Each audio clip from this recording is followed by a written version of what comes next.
ওগো ওগো শুনছো? দেখো আমাদের ঘরে একটুকু গরম নেই। এবার মনে হচ্ছে না গরমকাল এসেছে বলে। আর বলো না গিন্নি, ঘর থেকে বের হতেই মন চায় না। ঘর থেকে বের হলেই রোদ গরম এগুলো আর ভালো লাগে না। তাহলে তুমি ঘর থেকে বের হও কেন? সারাদিন ঘরেই থাকবে। আমাদের তো আর কম টাকা পয়সা নেই। এভাবে বসে বসে টাকা নষ্ট করলে একসময় টাকা ফুরিয়ে যাবে, তখন এই মাটির ঘরও কপালে জুটবে না। আরে শুধু গ্রীষ্মকালটাই তো, গ্রীষ্মকাল চলে গেলে আবার কাজ শুরু করবে। তা অবশ্য তুমি ঠিক বলেছ, কারণ আমরা তো টাকা উপার্জন করি আমাদের সুখের জন্য। তাই তো বলি, সারা দিন রাত শুধু আরাম করো। দেখো দেখো আমার ঘরে এক ফোঁটাও রোদ ঢুকতে পারে না। এবার গ্রীষ্মকাল তো ভালোই উপভোগ করছি। মনে মনে ভাবছি পুরো বছরটাই যদি গ্রীষ্মকাল থাকতো তাহলে ভালোই হতো। ধুর, কি যে বলো না তুমি। আরে আমি ঠিকই বলছি, আমাদের তো আর কোনো সমস্যা নেই, আমরা তো আরামেই দিন কাটাচ্ছি। হয়েছে হয়েছে, এখন আর কথা না বাড়িয়ে ঘুমিয়ে পড়ো। অনেকটা রাত হয়েছে, এত শীতল অনুভব হচ্ছে যে আমার ঘুম পাচ্ছে।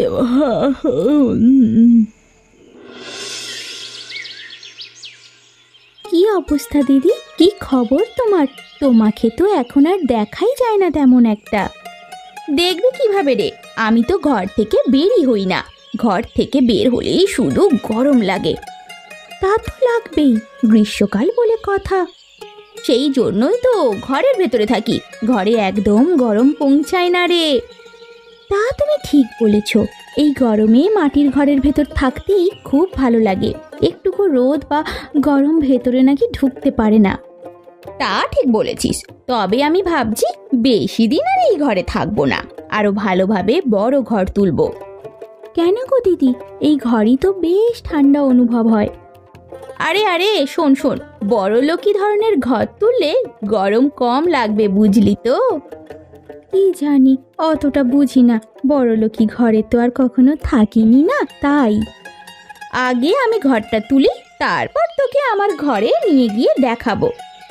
তাহলে তো খুবই ভালো হয়, তাড়াতাড়ি তুলে ফেলো, আমরাও একটু বড় লোকি ঘরে ঢোকার সুযোগ পাই। আর কতদিন ওই ছোট লোকের মতো এই মাটির ঘরে থাকবো বলতো? এই গ্রামে একটাও বড় ঘর নেই। তাহলে তাড়াতাড়ি ঘর তুলে আমাদেরকে খবর দিও। তা তো অবশ্যই দেব, তোরা না থাকলে ঘর দেখবে কে? কেউ ঘরে আছো? আমাকে একটু আশ্রয় দিবে গো, আমি বড্ড অসহায়, আমার কোথাও যাওয়ার জায়গা নেই। কি হলো কি? এইভাবে ঘরের সামনে এসে চেঁচামেচি করছেন কেন? আমাকে একটু থাকতে দেবে, যে গরম পড়েছে। আমি আর চলতে পারছি না গো, রোদ কমলেই চলে যাব। আমি কি এখানে আশ্রয়স্থল খুলে রেখেছি নাকি? হ্যাঁ, যে যখন আসবে তাদেরকেই আমাকে আশ্রয় দিতে হবে। আমি বেশিক্ষণ এখানে থাকবো না মা, কিছুক্ষণ রাখো, সূর্য ডুবলেই চলে যাব। আমি কোনো আশ্রয় দিতে পারবো না, এখান থেকে চলে যান, অযথা আমাকে বিরক্ত করবেন না। তোমার পায়ে পড়ি মা, আমাকে ফিরিয়ে দিও না, আমি আর এক পাও চলতে পারছি না। আপনি এক পা চলতে পারছেন না তো আমি কি করব? হ্যাঁ, আমি কি আপনাকে আমার পা দুটো দিয়ে দেব চলার জন্য? তুমি আমার সাথে এমন ভাবে কথা বলছো কেন মা? আমি তো শুধুমাত্র কিছুক্ষণের জন্য আশ্রয় চেয়েছি। বারবার এক কথা বলছেন কেন বলুন তো? আমি তো বলেছি আমি কোনো আশ্রয় দিতে পারবো না।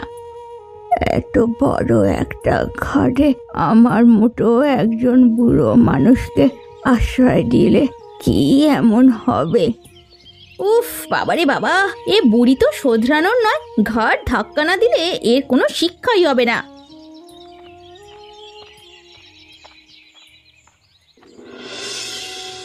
বাড়িতে কেউ আছেন? আমাকে একটু আশ্রয় দেবেন গো, আমি বড্ড অসহায় একজন মানুষ। কে আপনি? কে? এত কাঠ ফাটা রোদের মধ্যে আপনি বাইরে ঘুরে বেড়াচ্ছেন কেন এভাবে? আমার যে যাওয়ার কোনো জায়গা নেই, আমাকে একটু আশ্রয় দেবেন। আরে আসুন আসুন, ভেতরে আসুন। আপনি আমার প্রাণ বাঁচালেন। প্রাণ বাঁচানো প্রত্যেকটা মানুষের কর্তব্য। এখন বলুন তো আপনি এভাবে ঘুরছেন কেন? আমার যাওয়ার কোনো জায়গা নেই। একটু আগে একজনের বাড়িতে আশ্রয় চেয়েছিলাম, আমাকে আমাকে ঘাড় ধাক্কা দিয়ে বের করে দিল। আপনাকে ঘাড় ধাক্কা দিয়ে বের করে দিয়েছে? কে বলুন তো? আমি তো চিনি না। এই এই আপনার ঘরের ওপাশে যে বাড়িটা আছে না, সেই বাড়ির বউ। তার মানে জগদীশের বউয়ের কথা বলছেন আপনি? তা তো জানি না, তবে ভীষণ কষ্ট পেলাম। আপনি খামোকা ওদের বাড়িতে গেলেন কেন? ওদের বাড়ির বউটা একদম ভালো নয়, অহংকারে মন ভর্তি। আমি তো জানতাম না, আমি না জেনে শুনেই গিয়েছি। আচ্ছা বাদ দিন, ওরা যে পাপ করেছে পাপের শাস্তি একদিন ঠিক পাবে। আপনাকে চিন্তা করতে হবে না। আপনি এখন থেকে আমার বাড়িতেই থাকবেন। আপনার বাড়িতে থাকবো কিভাবে? নিজের বাড়ি মনে করে আমার বাড়িতেই থাকবেন, কোনো সমস্যা হবে না।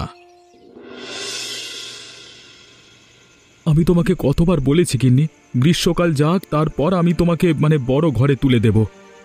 আরে তুমি বুঝতে পারছো না, এখন যদি বড় ঘর তুলি তাহলে আমাদের ঘরে আলো বাতাস আসবে। আলো বাতাস দিয়ে তুমি কি করবে? তুমি এখন আরামে আছো না? আমার আরো আরাম চাই। ছোট লোকের মতো ওরকম মাটির বাড়িতে আমি আর থাকতে পারবো না। থাকতে পারবে না মানলাম, আমি তোমাকে বড় ঘরে তুলে দেব, কিন্তু এখন না, পরে। আমার এখনই চাই। আমি বড় মুখ করে দেবাংশীকে বলেছি আমার বড় বাড়ির কথা। আমার সাথে কথা না বলে তুমি কেন বলতে চাও বলো তো? আমি আর কিচ্ছু জানি না, আমাকে এখন বড় ঘর তুলে দিতেই হবে। তুমি বারবার আমাকে এই কথা দাও, কিন্তু তুমি তোমার নিজের কথা রাখো না। তুমি এমন একটা কথা বলতে পারলে গিন্নি। আচ্ছা বেশ, আমি আনন্দের সাথে কথা বলে বড় ঘর তোলবার ব্যবস্থা করছি। এবার খুশি? হ্যাঁ হ্যাঁ, এবার খুশি না হয়ে আর কোথায় যাব বলো তো? যত দ্রুত সম্ভব ঘর তুলে ফেলো, বুঝলে তো? আমি পড়েছি তোমাকে নিয়ে মহা যন্ত্রণায়, এখন ঘুমাও।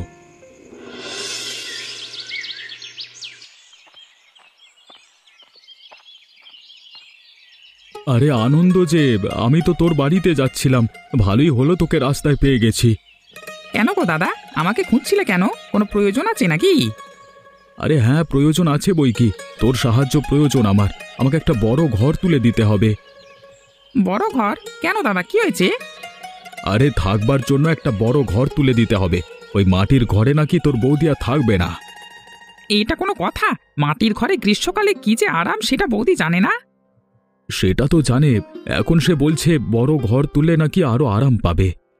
কি জানি দাদা, ছোটবেলা থেকে মাটির ঘরেই বড় হয়েছি, ওসব এখন আর আমরা ভুলছি না। তুই আমাকে সাহায্য কর না ভাই, যত দ্রুত সম্ভব আমাকে বড় ঘর তুলে দিতেই হবে। ঠিক আছে, এত ব্যস্ত হতে হবে না। তুমি যখন বলছো আমি কি আর না করতে পারি? আচ্ছা, ঘর তুলে দেওয়ার জন্য কত কি খরচ নিবি সেটা আমাকে জানাবি? সেই হিসেব না হয় পরে হবে। তুমি আমার দাদা, তোমার সাথে আবার হিসেব নিকেশ আছে নাকি? তোর কথা শুনে আমি বড্ড খুশি হলাম। আচ্ছা বেশ, তুই আমার সাথে দেখা করিস। ঠিক আছে দাদা, তুমি এখন বাড়িতে যাও, আমি দেখা করে নেব।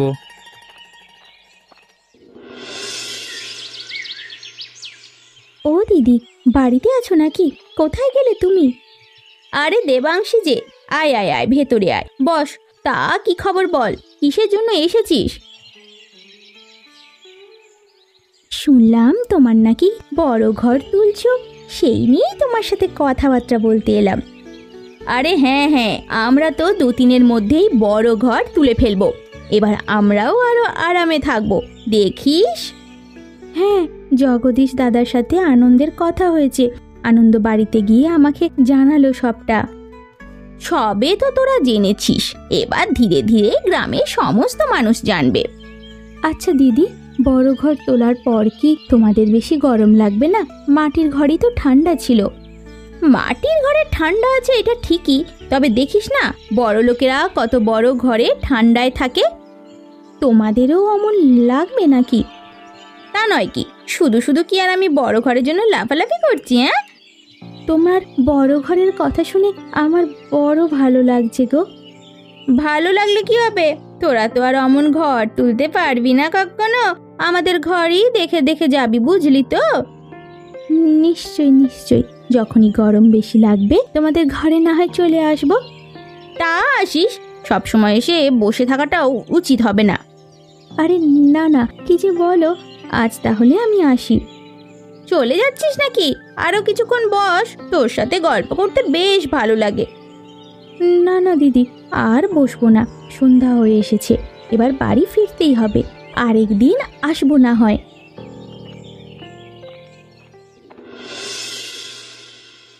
কি হলো কি, এভাবে মন খারাপ করে বসে আছো কেন? কারোর সাথে কিছু হয়েছে নাকি? না না, কারোর সাথে আবার কি হবে, কারোর সাথে কিছু হয়নি। তাহলে মন খারাপ করে আছো কেন? কি হয়েছে আমাকে বলো। তুমি তো জানো জগদীশ দাদারা নতুন ঘর তুলবে। হ্যাঁ জানি তো, আমি তো তোমাকে সেই খবর দিলাম। কেন, সে নিয়ে আবার কি হলো? সেই নিয়েই বৌদি প্রতিদিন আমাকে কথা শোনায়, অহংকার করে, আমাকে ছোট লোক বলে। তুমি তো জানো বৌদি এমন, তারপরেও বৌদির সাথে কথা বলতে যাও কেন বলো তো? আমি তো মনে দোষ নিয়ে কথা বলতে যাই না, কেন বারবার আমাকে অপমান করে কথা বলে কে জানে। অপমান করবে না কেন? আমরা তো আসলেই গরিব, ওদের মতো আর বড় লোক না তো আমরা। আমরা বড়লোক হলেও এইভাবে কাউকে অন্তত অপমান করতাম না। তুমি একটা বড় ঘর তুলতে পারো না? তুমি জানো না একটা বড় ঘর তুলতে কত পয়সা খরচ হয়? হ্যাঁ, আমাদের অত পয়সা আছে বলো? তাহলে কি এখন শুধু অপমানিত হতে হবে? শোনো গিন্নি, আমাদেরও সময় আসবে, ওপরওয়ালা হাতে নাতে দেখিয়ে দেবে, শুধু ধৈর্য ধরো। হ্যাঁ, কি জানি কবে এই কাঙ্ক্ষিত দিন আসবে। আরে আসবে আসবে গিন্নি, কথায় আছে না, চোরের 10 দিন হলে গৃহস্থের 1 দিন। হ্যাঁ, তোকে যে কি বলে ধন্যবাদ জানাবো আনন্দ, ঘরটা দারুণ হয়েছে দেখতে। এই গ্রামে এমন ঘর আর একটাও নেই। ধন্যবাদ জানাতে হবে না দাদা, এটা তো আমার কাজ, আমি আমার কাজ করেছি। কিন্তু তোর মতো এত সুন্দর করে কাজ কখনো কেউ করতে পারতো না। তোমার বড় ঘরটা দেখে আমারও বেশ ভালোই লাগছে, দারুণ হয়েছে দেখতে ঘরটা, তাই না? হ্যাঁ রে, তোর কাজে আমি অনেক খুশি হয়েছি। তোকে আমি খুশি হয়ে অনেক টাকা বকশিস দেবো, দেখে নিস। আবার বকশিসের কি দরকার দাদা, আমার যা পাওনা সেটুকু দিলেই হবে। দেখো ঘরটা দেখলে বৌদি অনেক খুশি হবে। তোর বৌদি তো খুশি হবেই, গ্রামের সব মানুষ আমার ঘর দেখতে আসবে। যা সুন্দর হয়েছে তোমার ঘরটা, তাতে দেখতে না এসে আর কি উপায় আছে? তুই কিন্তু মাঝে মধ্যে আমার ঘরে আসবি, আমার ঘরে এবার থেকে বেশি আরাম পাওয়া যাবে। বেশ বেশ, আমি আসবো, সেটা নিয়ে চিন্তা করো না তুমি। তাহলে এখন তোকে তোর পাওনাটা দিয়ে দিই, কি বলিস? দাও, আমাকে আবার ঘরে ফিরতে হবে এরপর, ওদিকে অনেক কাজ পড়ে আছে। এই নে তোর টাকা, আর এই হলো তোর বকশিস। আবার বকশিসের কি প্রয়োজন দাদা? আরে রেখে দে, খুশি হয়ে দিয়েছি।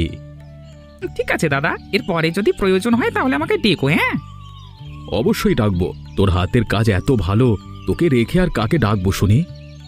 আচ্ছা দাদা, তাহলে এখন আমি আসি।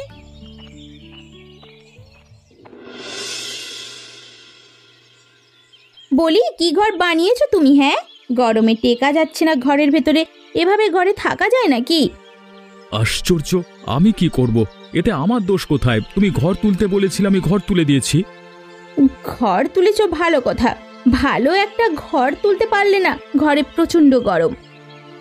এখন আমার কি করবার আছে? তোমার কথা মতোই তো এত বড় একটা ঘর তুললাম, আমি এত পয়সা খরচ করলাম। তুমি কথা বলো না তো, তোমার দোষেই সব হয়েছে, ভালোভাবে ঘর তুলতে পারেনি। আমি যাই করি না কেন আমারই দোষ হয়। আমি প্রথমেই বলেছিলাম মাটির ঘরে বেশি শান্তি, তুমি আমার কথা শুনলে না। এখন আমি কি করব? হ্যাঁ, কি করব আমরা? মাটির ঘরটাও তো ভেঙে ফেলেছি, এই ঘরে এই গরমে থাকা যাবে নাকি? হ্যাঁ, থাকা যাবে না তো। সব তোমার দোষই হয়েছে, আমাকে এসব নিয়ে কিছু বলতে এসো না এখন। তোমাকে বলবো না তো কাকে বলবো? তোমার যদি বেশি গরম লাগে তাহলে আনন্দের বাড়িতে গিয়ে 2 দিন থাকো। যে গরম পড়েছে তাতে মনে হয় সেটাই করতে হবে, না হলে গরমে মরেই যাব। তারপরেও যদি এ ঘরে শান্তি পাওয়া না যায় তাহলে ঘরটা ভেঙে নতুন করে ঘর তুলব। শুধু পয়সা খরচ করার ধান্দা। তোমার জন্যই তো পয়সা খরচ করতে হলো। আমি আর থাকতে পারছি না, আমি গেলাম দেবাংশীদের বাড়িতে।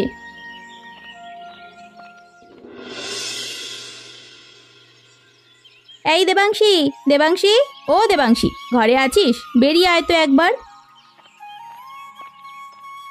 আরে দিদি যে, এসো এসো আমার বাড়িতে কি মনে করে? উফ, আগে বসতে দে ভাই, আগে বসতে দে।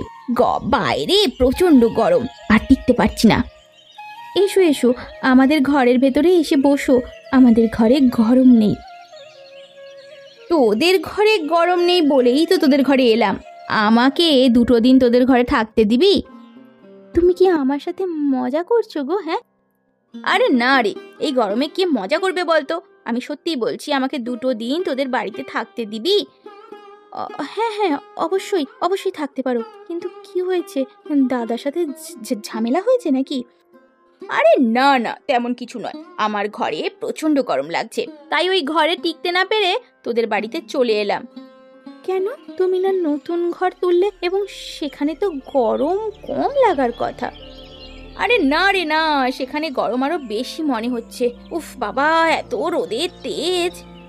ঠিক আছে দিদি, তুমি আমার বাড়িতেই থাকতে পারো। যতদিন ইচ্ছা ততদিন থাকো, কোনো সমস্যা নেই। উফ, তোকে ধন্যবাদ রে, তুই না থাকলে আজকে যে আমার কি হতো। আরে আরে, এইভাবে বলছো কেন? আমরা কি তোমার পণ নাকি? তুমি থাকো, কোনো সমস্যা নেই। এ কি রে, তোদের ঘরে প্রতিদিন এইসব কি রান্না হয়? শাক পাতা আমি খেতে পারি না, বুঝতে পারছিস তো তোরা? দেখো দিদি, আমাদের তো আর তেমন কোনো টাকা পয়সা নেই, আমরা তো রোজ এই সব দিয়েই চালিয়ে নিই। এজন্যই ছোট লোকের বাড়িতে আসতে হয় না, ভালো মন্দ খাবার পাওয়া যায় না, তাও আবার সময়ে সময়ে যদি পেতাম। তুমি কিন্তু আমাকে অপমান করছো দিদি। অপমানের কি আছে রে আবার? উচিত কথা বলেছি, গায়ে লেগেছে তো। এইসব ছোট লোক খাবার খাওয়া যায় নাকি? হ্যাঁ, আর কি একটা ছোট্ট ঘর। আমাদের এতটুকুই ঘর, আমরা তো 2 জন মানুষ শুধু, আমাদের বড় ঘরের প্রয়োজন হয় না। মানুষ ঘর বাড়ি বানানোর সময় একটু বড় করেই বানায় রে, তোদের মাথায় কি কোনো বুদ্ধি শুদ্ধি ছিল না? বুদ্ধি থাকলে কি হবে, আমাদের যতটুকু সামর্থ্য ততটুকু করতে পেরেছি। মানুষের টাকা পয়সা না থাকলে যা হয় আর কি। তোরা কবে যে বড়লোক হবি বলতো? আমাদের বড়লোক হয়ে কাজ নেই দিদি, আমরা যেমন আছি তেমন অনেক অনেক ভালো আছি, বিশ্বাস করো। তা তো দেখতেই পাচ্ছি কত ভালো আছিস, প্রতিদিন শাক পাতা খাস, মাছ মাংস তো চোখেই দেখিস না। তুমি রাগ করো না দিদি, তোমাকে শাক পাতা খেতে হবে না, আমি না হয় তোমার জন্য মাছ মাংস জোগাড় করে আনার চেষ্টা করছি। তোমাকে আজকাল বেশ মন মরা মনে হচ্ছে কেন বলো তো? কি সমস্যা হয়েছে আমাকে না বলে বুঝবো কিভাবে? তোমাকে আর কি বলবো, প্রতিদিন অপমানিত হতে আমার আর ভালো লাগে না। তোমাকে আবার অপমান কে করলো? কে আবার করবে, আমাকে অপমান করার একজনই আছে, জগদীশ দাদার বউ। বৌদি তোমাকে আবার অপমান করেছে? শুধু অপমান করছে না, অপমান চালিয়ে যাচ্ছে প্রতিনিয়ত। আমার বাড়িতে থেকে আমার বউকে অপমান, এটা তো আমি সহ্য করবো না। আমি তো কিছু বলি না জগদীশ দাদার জন্য। বলবে না কেন? অন্যায়ের প্রতিবাদ সব সময় করবে, কার বউ কার বোন এসব দেখবার সময় নেই। তাহলে এখন কি করব? কি আর করবে, বাড়ি থেকে বের করে দেবে। এসব মানুষ আমার বাড়িতে রাখবার কোনো প্রয়োজন নেই। বাড়ি থেকে বের করে দিলে কেমন দেখায় না বলো? না, দেখা যায় না। এসব মানুষকে আশ্রয় দেওয়ার থেকে না দেওয়া ঢের ভালো। তাহলে তো তোমার সাথে জগদীশ দাদার সম্পর্কটাও ভেঙে যাবে, নষ্ট হয়ে যাবে। ভেঙে গেলে যাক, ওসব নিয়ে আমি পরোয়া করি না। তোমাকে যা বলেছি তুমি সেটাই করবে। ঠিক আছে, তাহলে সেটাই হবে, আমি কালকেই বৌদিকে চলে যেতে বলবো। এরপরেও যদি অপমান করে তাহলে শুধু আমাকে জানাবে।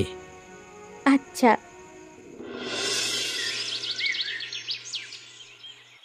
কি হলো কি, এত সকাল হয়ে গেল তারপরেও আমার সামনে কোনো খাবার এলো না কেন? কি করছিস কি তুই? দুঃখিত দিদি, আজকে তুমি কোনো খাবার পাবে না। খাবার পাবো না মানে? আজকে কি আমাকে উপোস করে থাকতে হবে নাকি? তোদের ঘরে কি কোনো খাবার দাবার নেই? তোমাকে আমরা থাকার জন্য আশ্রয় দিয়েছিলাম, খাবারের কথা তো বলিনি দিদি। তুমি তো নিজের বাড়ি থেকেও খাবার আনতে পারতে। তুই আমাকে খাবারের খোঁটা দিচ্ছিস? খাবারের খোঁটা দিতে আমি বাধ্য হচ্ছি। আর একটা কথা বলি, আমি তোমাকে আর আমার বাড়িতে রাখতে পারবো না। রাখতে পারবি না মানে? আমাকে কি বের হয়ে যাওয়ার কথা বলছিস নাকি রে তুই? হ্যাঁ, ধরতে পারো সেটাই, আমি তোমাকে বের করে দেওয়ারই কথা বলছি।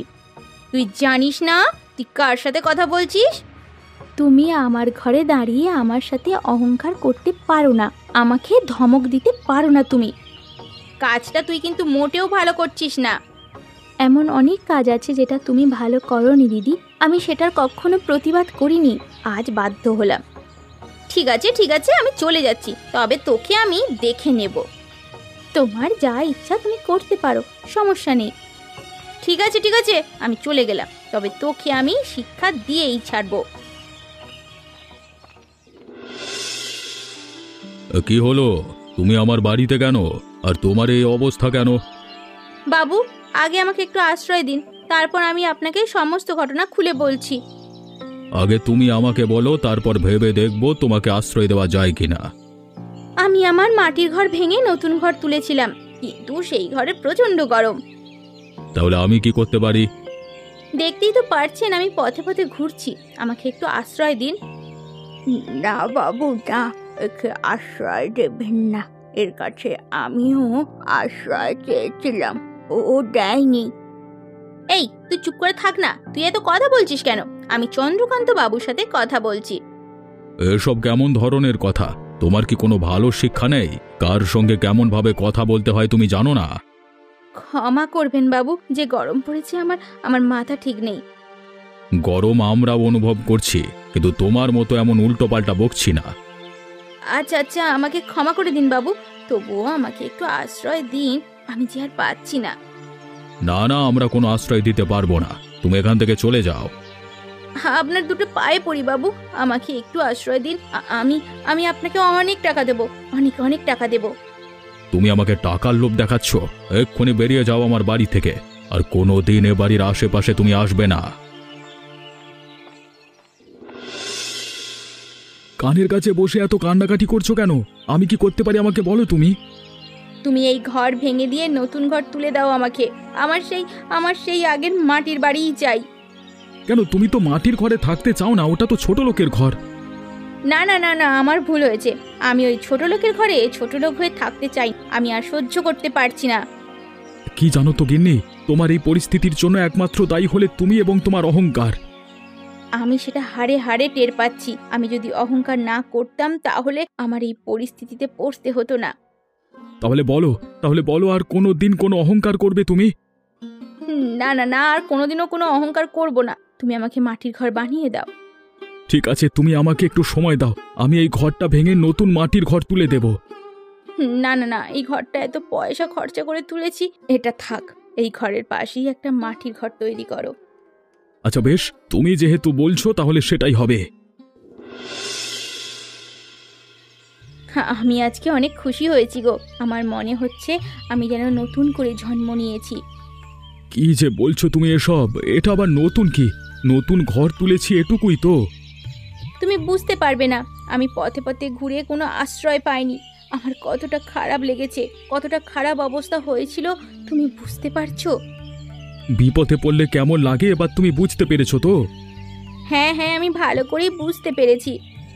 তাহলে এখন থেকে যে কেউ বিপদে পড়লে তুমি সাহায্য করতে দুবার ভাববে না, ঠিক আছে? একদম একদম, এখন থেকে আমার কাছে যেই আশ্রয় চাইতে আসুক না কেন, আমি সবাইকে আশ্রয় দেব। আর হ্যাঁ, দেবাংশীর কাছে তুমি একবার ক্ষমা চেয়ে নিও, মেয়েটা তোমার কারণে অনেক কষ্ট পেয়েছে, তুমি মেয়েটাকে অনেক অপমান করেছো। তুমি চিন্তা করো না, আমি নিজে গিয়ে দেবাংশীর কাছে ক্ষমা চেয়ে আসবো, তারপর আবার আমার বাড়িতে নিয়ে আসবো ওকে। যাক, অবশেষে গরমের সমস্যা দূর হলো, এবার গ্রীষ্মকালে আর কোনো ধরনের কোনো সমস্যা আমাদের হবে না। গ্রীষ্মকাল কি বলছো? বর্ষাকালেও আমাদের ঘরের কোনো সমস্যা হবে না। একদম ঠিক বলেছো। আমি আর কোনোদিনও কোনো অহংকার করব না, এবার বুঝতে পেরেছি অহংকারই পতনের মূল। আর আপনারা এমনই মজার মজার গল্প দেখতে আমাদের চ্যানেলটিকে সাবস্ক্রাইব করতে ভুলবেন না।